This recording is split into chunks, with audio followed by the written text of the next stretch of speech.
When thinking about futures prop firms, the first name that comes to mind is Apex. So in this video, I'm going to go through all Apex rules, from the most obvious to any hidden ones you may not know about. If you're new here, my name's Daniel. I trade prop firm challenges and break down prop firm rules, restrictions, and all the fine print so you know exactly what you're dealing with before you risk your hard-earned money. So if that's something that resonates with you, don't forget to smash the subscribe button. So without further ado, let's get into it. Here we are on Apex Trader Funding. So you can trade up to 20 accounts. It takes you 5 days for payouts, 1 day to pass, no eval consistency rules, 100% requested rewards, one-time fee, multiple platforms to choose from, and no payout denials. First, you go and you pick what type of challenge you want. So you got between intraday trail and end of day trail. So obviously intraday trail means that it trails as you make profit. And it doesn't necessarily mean you have to close in profit. You can just be floating in profit and it's just trailing. You don't want that. You want end of day trailing so that it'll only trail at the end of the day. Select vendor. So most people probably choose something like Tradeovate. And then let's say we are going to pick a 100K account because I deal with 100K accounts. So I want to compare it to something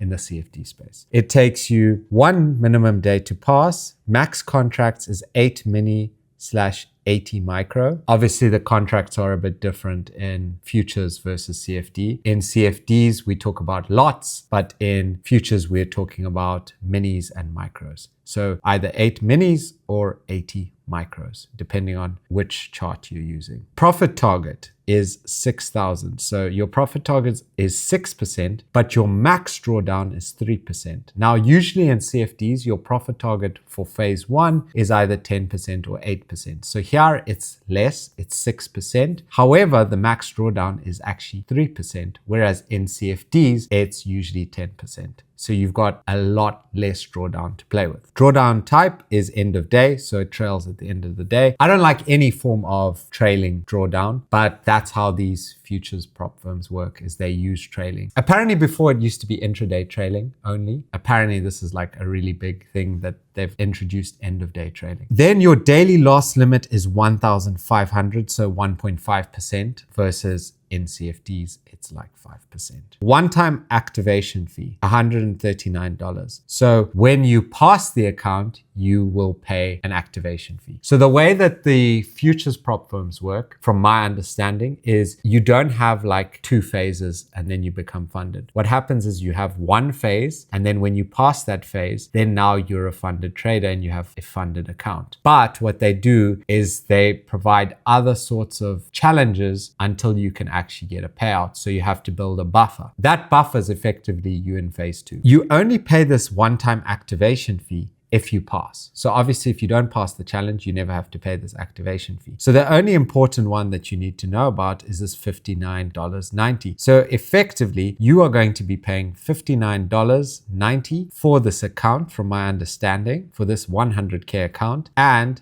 you only have to pay the $139 if you pass the account. And payout frequency, 5 trading days. You may request a payout every 5 trading days. Max accounts is 20, so you can have 20 100K accounts. And drawdown type, end of day. Daily loss limit, yes. Consistency rule, 50%. So your best trading day may not exceed this percentage of your total profit. If you've watched my channel, you know what I feel about consistency rules. I don't like them. But obviously with futures prop firms, it's a very different challenge. So they add all these different other rules. Now let's see if we can find any hidden rules. So it seems like there was this thing called a legacy account before, which probably people didn't like. Our new end of day and intraday scaling products. The previous versions are no longer available for new purchase and are now considered legacy products. If you have a legacy account, obviously the old one, you can continue using it. Legacy evaluations can still renew. You can still qualify from a legacy evaluation. So that's nice, and you can activate it. Let's see the end of day trailing drawdown accounts. Let's see if we can find anything. End of day evaluation at a glance. No intraday trailing drawdown. Nice. End of day drawdown calculated once per day at market close and enforced following trading session. Daily loss limit fixed during the trading session. Nice. Fixed position size during evaluation. No minimum trading days required. May pass in 1 trading day. 7 calendar days to activate PA after pass. passing. The end of day evaluation is a 30-day assessment designed to measure profitability under an end of day drawdown. The drawdown is calculated once per trading day based on your end of day balance. So to pass these evaluations, you must reach the profit target and not reach end of day drawdown level at any point. Okay, once passed, you'll have 7 calendar days to activate your corresponding EOD performance account. So once you pass this account, you have 7 days to pay that activation fee. And when it's 100K, it's like $139. So the rules are: do not breach this drawdown, no prohibited trading activity. So let's see what they mean by that, because a lot of prop firms like to add these strange things. So let's see if they have anything. You may not pass evaluation accounts by hedging them against each other. So effectively, you can't buy like maybe 2 or 3 of these accounts, and one you do buys, one you do sells, and you're basically hedging. One of them might pass, the other will fail. So they're saying can't do that. Evaluations must be completed using independent directional trading, not offsetting positions across accounts. Fair enough. All trading must follow Apex Trader funding risk and conduct guidelines. All right, let's see their prohibited activities. So do not provide your access criteria to anyone. Don't share your accounts. You may only use a bank account, debit card, or credit card that is in your own name to pay fees. All right, fair enough. You may not initiate a chargeback or any other refund request in bad faith. Fair enough. False or misleading information related to your identity, residency, financial status. Fair enough. Do not use a VPN to hide where you are. Fair enough. You may not manipulate company systems, documents, trade logs, communications, or impersonate company staff. Sure, fair enough.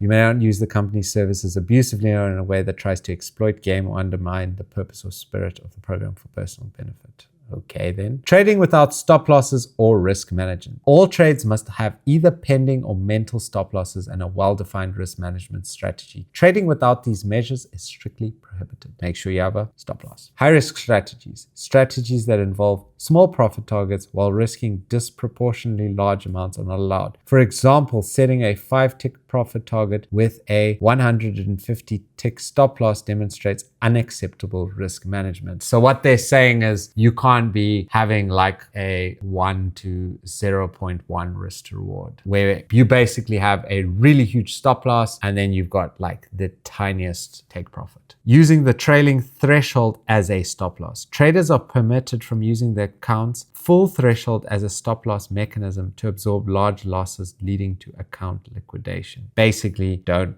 go and try and risk your entire drawdown in one trade. Stockpiling evaluation accounts. Purchasing multiple discounted evaluation accounts to cycle through and intentionally blow up accounts in pursuit of windfall profits is not permitted. So basically what they're saying is they don't want to see a lot of failed accounts where you've got like 20 of these accounts and you're trying to pass one of them and you're like just losing all 19 to like make a huge profit. They're saying that that's not permitted. So be careful about that, because a lot of people, they like to view this as a game, which in a way it is a game. And then what they do is they have a whole bunch of accounts and then they try to get one and then they make a massive payout to like pay for the 19 that they failed. So they're saying no. They will probably look at the history of your purchases and if you failed a lot. So be careful of that too. Unsustainable strategies. That's very vague. Deviating from professional standards. Again, quite vague. Manipulation of the environment. So no HFT. Holding open trade positions through the market close. So you have to close your positions. So it seems like Apex is a prop firm that a day trader or a scalper is going to use, not really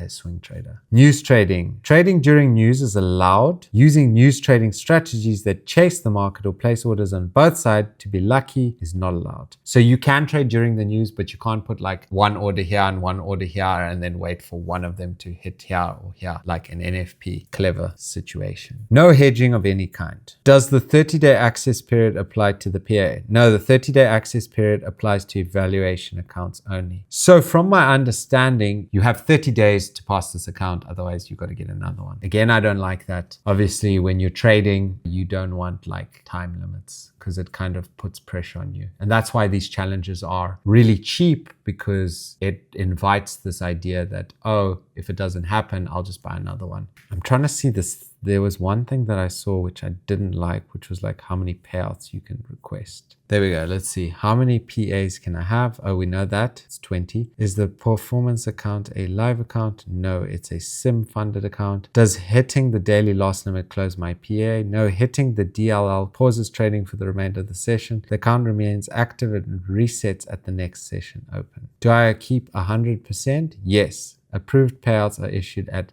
100% payout split once payout eligibility requirements are met. Okay, so that's really cool. There's no, like in CFDs, like 80% profit split, 90%. This is you keep 100%. One thing that I don't really like about this Apex dashboard is it's very hard to find all these different areas. I have to like kind of scour it and I have to check everywhere. Restricted countries. So these are the countries that cannot have accounts. So if you're on one of these lists and you wanted to do it, I'm so sorry. There we go. Here's my country. Oh, well, for me, but I don't live there anymore, but still. I'm trying to find where it talks about the payouts. So let's check here, payouts. Finally, I found the payouts, but I had to search it. I don't really, as I keep saying, I don't really like this like layout. Kind of makes it a bit hard to understand what exactly the rules are or about payouts. But I found it because, you know me, I'm very stubborn. End of day payouts. You get 100% split, minimum 5 trading days. Minimum payout amount is $500, 50% consistency rule applies, and a maximum of 6 payouts per performance account. So this is what I'm saying that I didn't like, is that you go and you pass this account and it's like quite difficult to pass with the trailing. I do understand that at some point the trailing does stop, but still like you don't have a lot of drawdown to play with. You get to the stage where you can actually receive a payout and now you're only allowed 6 payouts and then you've got to reset the process again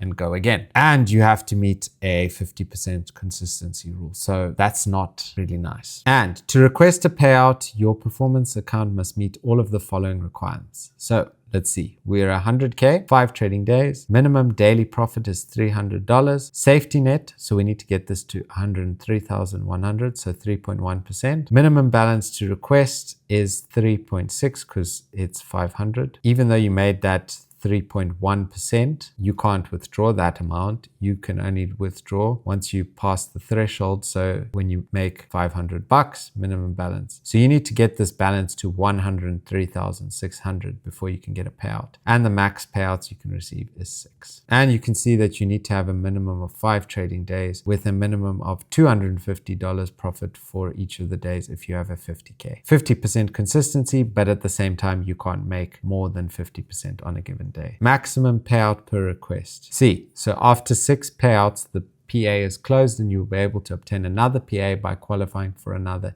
evaluation. So now you got to go again. Whereas at least in the CFD space, if it's a good prop firm, once you pass and you make profit and you keep taking payouts, you can keep your account. If it's not a scammy prop firm. I'm just assuming, let's assume that it's not a scammy prop firm. Payout number 1, 100K, 2K, 2,000. Payout number 2, 2,500. 3, 2,500. Payout number 4, 3,000. Payout number 5, 4,000, 4,000.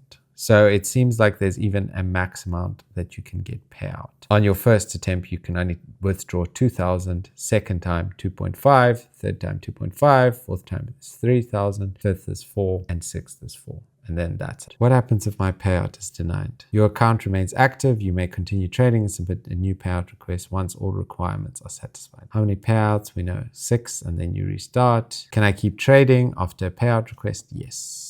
Is there a time limit to complete the payout requirements? No, there is no expiration or deadline to complete your 5 qualifying days. You may take as long as needed, provided your account remains active and in good standing. That seems like that's it with this firm. From what I can see, it's a lot different than CFD prop firms. Essentially, you take one challenge. Once you pass it, you get to 6%. Then you end up becoming a funded trader. You have a funded account, but you have to make a certain amount before you're even eligible to start making payouts. Once you receive that, you get 6 payouts of a particular size, and then you have to restart the process. Now, I can understand the appeal because it's a lot cheaper, but in some ways, you could also say it's a bit harder. That's why it's obviously a lot cheaper. And also in the same token, you can probably withdraw less from these types of firms than you could in a CFD Obviously, I'm assuming that both of these firms are legit and they pay out. But as I said, I can understand the appeal because of the low cost. But it's very easy for you to develop a sort of gambling mentality with these kind of accounts because of the rollover times in which you keep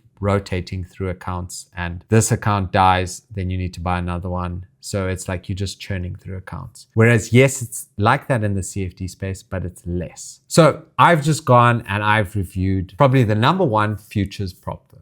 Now, if you watch this video over here, I go over the rules of the number one prop firm for CFDs. So if that's something that interests you, I'll see you in the next video.